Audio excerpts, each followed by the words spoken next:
guys, it's me, Rachel, and I know it's been a long time, and I know that's all I kind of say, but I'm sorry. I've had a busy summer going for orientation for my school, for college in the fall. I got my wisdom teeth out.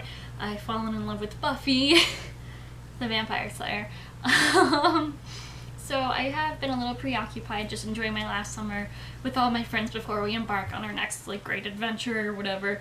But I wanted to show today it's a really big library book haul. So I've been going through a breakup pretty recently, and when I texted my good friend Fran, or Friend Off the Gray, she recommended that I read some Sophie Kinsella. So from the library I have taken out Confessions of a Shopaholic, which tells the story of a young woman who has way too many credit cards and borrows too much money from the bank and buys a lot of crap and now is struggling with her addiction. Wow, this sounds a lot more dark than I'm making it. But she buys way too many clothes and she has to deal with that now and kind of own up to the mess she's made. I've seen the movie. I didn't 100% love the movie, but I'm hoping that I will really love this. I'm very excited too. I'm trusting Fran with this. I also have from Sophie Kinsella 20s Girl, which basically is a story where this girl, her great aunt who was alive in the 20s, is now talking to her and is like, oh, you should do this and not that. And this probably makes no sense. Maybe this dragonfly necklace has something to do with it because it's on the cover of both girls. But I love the 1920s, and so I was like, all right, well, I'm gonna do this because what, 20s. I also have Wedding Night by Sophie Kinsella, which tells the story of two friends who make a pact that if they're both single by the time they're 30, they're going to get married.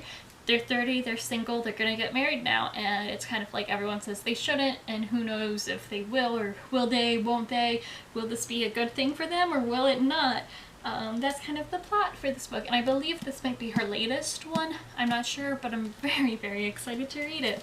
And then the one I've been most excited to read is Sophie Kinsella's I've Got Your Number, which tells the story of a woman who loses her engagement ring and her cell phone on the same day. When she finds the cell phone in a trash can, she grabs it and says, new phone, I'll take it, whatever. I guess this is a sign for me to take it. It turns out to be this guy's phone and he wants it back. And so it's about how he gets his phone back and they talk to each other somehow and things like that. And footnotes aren't as appreciated in the ebook just because they're shown at the end of each chapter and it doesn't make sense anymore. So I got this and I'm very excited to read it. The next book I absolutely can't wait to read. It's probably the book I'm going to start first, not just because it's a 14-day book, but because I want to read it so badly. And this was recommended to me by Read Susie Read, as well as the podcast Books on the Nightstand. I've been listening to them for the past few months and really, really enjoying them. And if you have any other book recommendation podcasts, please let me know because I like that. And this book is The Storied Life of A.J. Fickery. This is a book for book lovers. It's by Gabrielle Zevin, and I can't wait to dive into it and read it and just, oh, it sounds amazing and beautiful. And I just, books. That's all I have to say, books. The next book I have is My Name is Memory by Anne Brochers. This is also the author of The Sisterhood of the Traveling Pants and The Here and Now, and while I haven't really loved those, I've really been wanting to read this one for a while. This is the story of these two people who keep meeting time and time again for 1,200 years or something, really big like that, and they keep falling in love with each other, and he remembers all their past lives and she doesn't, and he always will find her, and it just sounded interesting, and I thought I would try it out and see if I liked it or if I was disappointed. So we'll see. Hopefully it'll be good.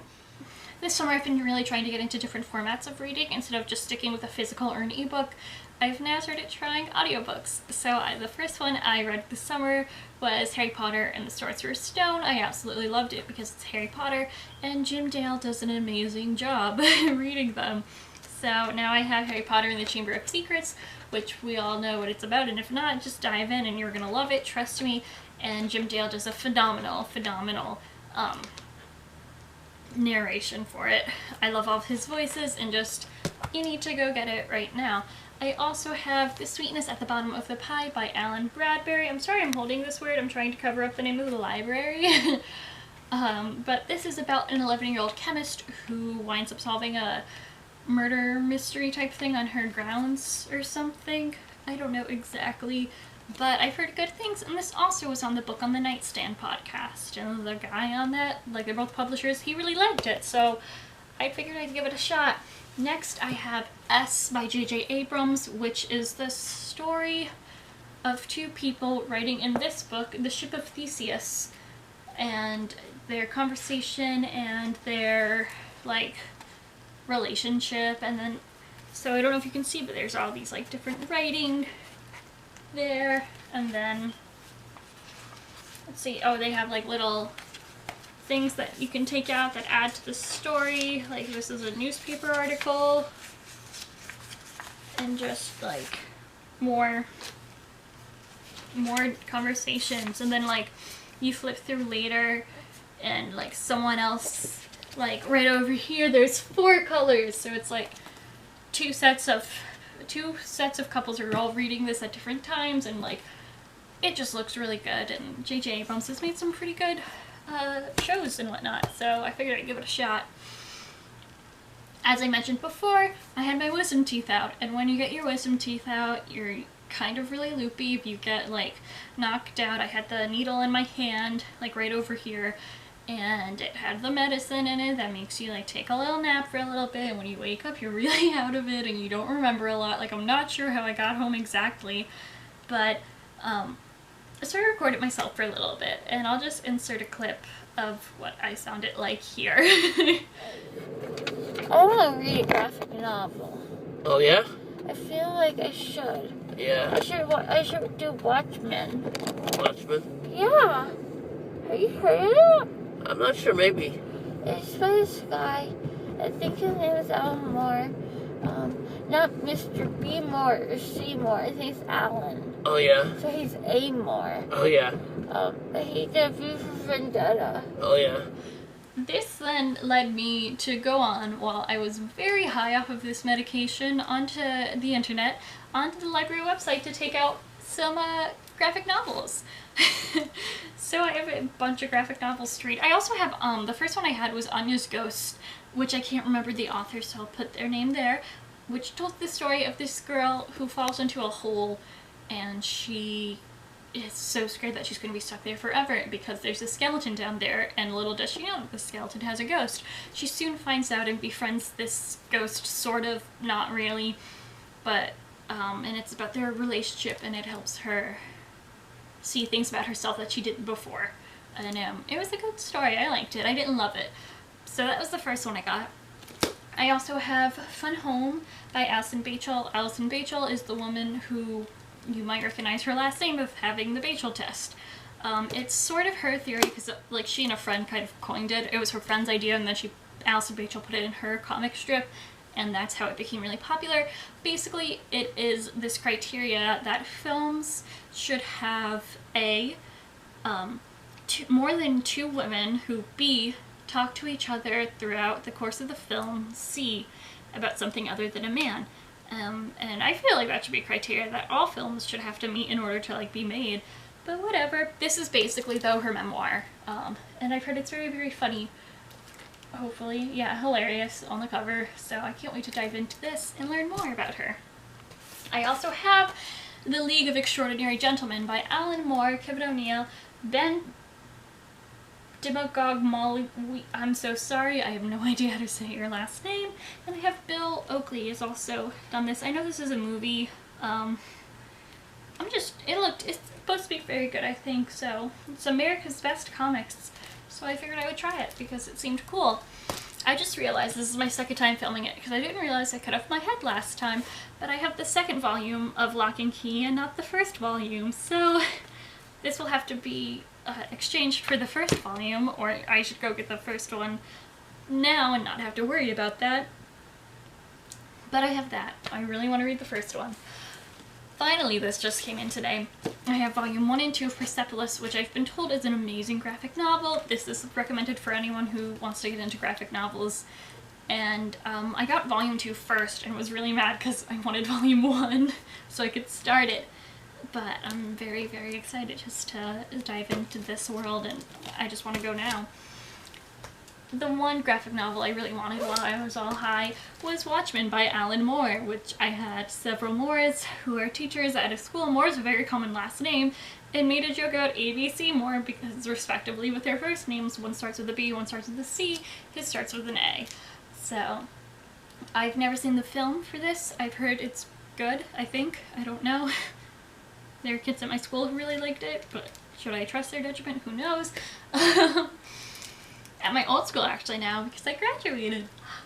But basically this is like a superhero graphic novel and it's supposed to be very good, so I wanted to get it. Next I have two huge books, both by Craig Thompson. Yeah, the first is Blankets, which is massive.